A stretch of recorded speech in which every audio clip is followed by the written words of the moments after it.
So hello everyone, this is Barsha and welcome back to Mastermind. Now this video is important for all the ICSE and ISC 2027 batch students.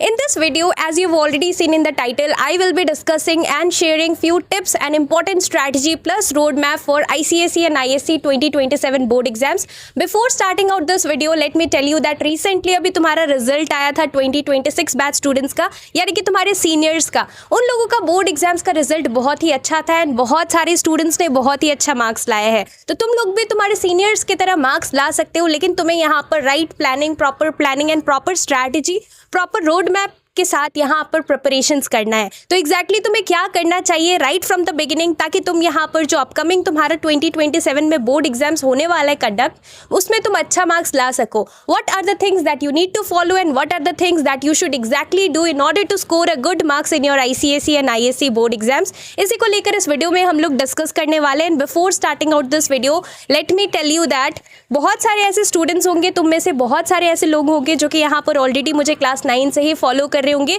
But to all those who are new, let me introduce myself. I am Barsha Bhagat and from last 7-8 years मैं यहाँ पर guide कर रही हूँ सारे ICSE and ISC students को. तुम सभी को यहाँ पे हेल्प कर रही हूँ ताकि तुम लोग यहाँ पर बोर्ड्स में अच्छा मार्क्स ला सको. इस चैनल पे तुम्हें strategy videos, ICSE and ISC related content, important preparation strategy videos, last minute suggestions, important question, सारा कुछ यहाँ पर मिलता रहता है. तो तुम्हें यहाँ पर डेफिनेटली वो सारा चीज हेल्प करेगा एंड तुम्हारे सीनियर्स को भी हेल्प किया था. तो सबसे पहले अब हम लोग आ जाते हैं और ये डिस्कस करते हैं, इस पॉइंट पे आते हैं कि हमें एग्जैक्टली करना क्या है. तो सबसे पहले गाइज मैं तुम्हें बता दूं कि तुम्हें एग्जैक्टली क्या करना है. सबसे फर्स्ट हमारा फोकस होना चाहिए सिलेबस कंप्लीशन के ऊपर. तुम्हें यहाँ पर कैसे भी करके by the end of October और by the mid of November तुम्हें यहाँ पर पूरा का पूरा तुम्हारा ICSE और ISC का सिलेबस कंप्लीट करने के ऊपर फोकस करना है और तुम्हारा यहाँ पर सिलेबस कंप्लीट हो जाना चाहिए. उसके बाद हम लोग यहाँ पर रिवीजन करेंगे. You need time for revision, there are so many subjects. अभी तक क्लास 9 में तुम्हारा क्या होता था कि तुम्हें यहाँ पर कुछ कुछ चैप्टर्स ही करना पड़ता था. एग्जाम में, फाइनल एग्जाम में पूरा बुक नहीं आता था. बट नाउ क्लास 10 में ऐसा नहीं है कि तुम्हें यहाँ पर स्पेसिफिकली कुछ चैप्टर्स से एग्जाम में क्वेश्चंस आएगा. बोर्ड एग्जाम्स में पूरे बुक से कहीं से भी क्वेश्चन आएगा. Each and every chapter is important, each and everything is important, right? So it is really important that you focus on completing your syllabus because the syllabus is really vast. If you are an ICSE class 10 student and if you have taken science, so you approximately have around 10 different subjects that you need to prepare. If you are a commerce student or art student, then 8 different subjects there that you need to complete. So the syllabus is huge, right? तो अच्छे तरीके से तुम्हें syllabus completion के ऊपर focus कर. So completing your syllabus effectively is going to be really important for your board exams. Now the second most important thing is question solving. As soon as you complete a particular chapter, it is really important कि वो chapter से related जो भी important questions हो, सारा important questions हमें practice करना है. Just completing the chapter, just studying the chapter is not enough. You need to practice the questions because at the end तुम्हें यहाँ पर questions मिलने वाला है boards में और तुम्हें question को solve करना है, right? So question प्रैक्टिस करना बहुत ज़्यादा इंपॉर्टेंट है. जितना हो सके, जैसे ही तुम्हारा कोई भी चैप्टर, मान लो तुम यहाँ पर फिजिक्स का एक चैप्टर कर रहे हो, चैप्टर नंबर 1 सपोज, अगर तुम्हारा वो चैप्टर कंप्लीट हो गया है, so before starting out with the next chapter तुम्हें चैप्टर 1 का सारा क्वेश्चंस गो थ्रू करना है. एग्जैक्टली यहाँ पर किस टाइप का क्वेश्चंस आते हैं तुम सभी को पता होना चाहिए. The pattern has change now. Previously यहाँ पर आज से अगर 2-3 साल पहले हम लोग बोर्ड का क्वेश्चन पेपर देखें तो तुम्हारा यहाँ पर डायरेक्ट क्वेश्चन ज़्यादा आता था, इनडायरेक्ट क्वेश्चन यहाँ पर बहुत कम देखने को मिलता था.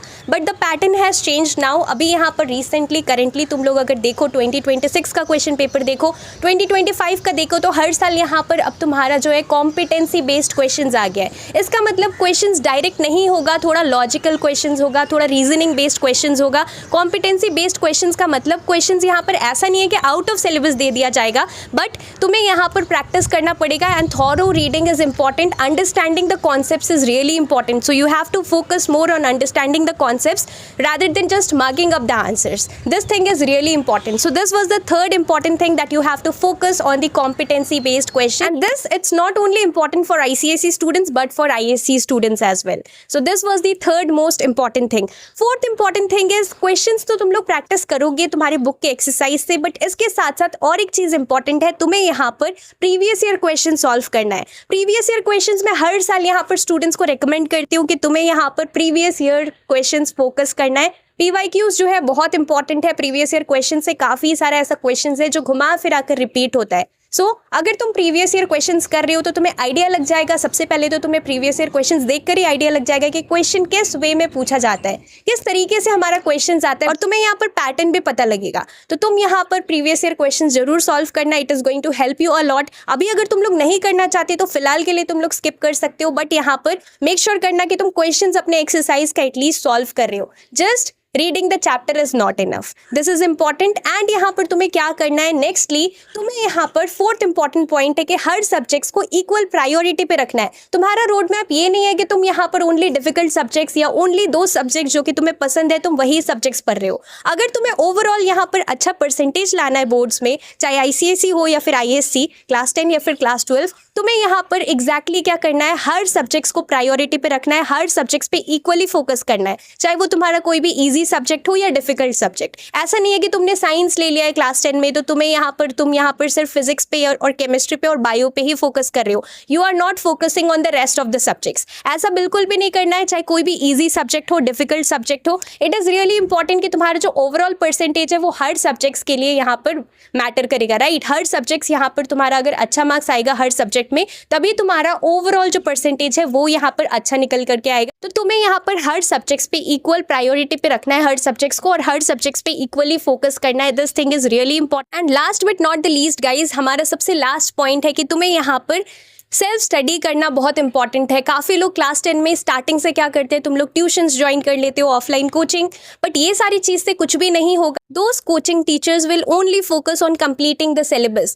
बट तुम्हें यहाँ पर एग्जैक्टली कितना आता है, तुमने कितना क्वेश्चन सॉल्व किया, कितना यहाँ पे प्रैक्टिस किया क्वेश्चंस, ये एक्चुअल में मैटर करता है, राइट। तुम्हारा पर्सनली एज एन इंडिविजुअल कितना चैप्टर्स कंप्लीट, कितना क्वेश्चंस तुमने अच्छे से कंप्लीट किया, how well you are prepared for your board exams as an individual, ये मैटर करता है, राइट। तुम्हारे टीचर ने कोचिंग में यहाँ पर कितना चैप्टर्स करवा दिया, ये मैटर नहीं करता। मैं ये नहीं बोल रही कि तुम यहाँ पर सेल्फ स्टडी करो, कुछ भी मत करो, बट तुम्हें जो भी करना है, बट सेल्फ स्टडी अगर तुम लोग नहीं कर रहे हो और तुम लोग किसी टीचर पे एकदम डिपेंडेंट हो तो ऐसा बिल्कुल भी नहीं चलेगा। तुम्हें यहाँ पर खुद से सेल्फ स्टडी करना पड़ेगा एंड खुद से क्वेश्चन प्रैक्टिसिंग के ऊपर फोकस करना है। ऐसा नहीं कि तुम लोग यहाँ पर किसी के ऊपर डिपेंडेंट हो और तुम लोगों का अच्छा मार्क्स आ। तो ये मैंने कुछ 5 to 6 इंपॉर्टेंट पॉइंट्स डिस्कस किया जो कि हर ICSE and ISC 2027 batch students के लिए इंपॉर्टेंट रहेगा, और ये सारा चीज जो कि हमने इस वीडियो के अंदर कवर किया ये तुम्हें फॉलो करना है। बाकी नेक्स्ट वीडियो तुम लोग किस टॉपिक पे चाहते हो तुम लोग मेरे को कमेंट करके कमेंट सेक्शन में बताना। So that's all for this video guys, thank you so much for watching this video.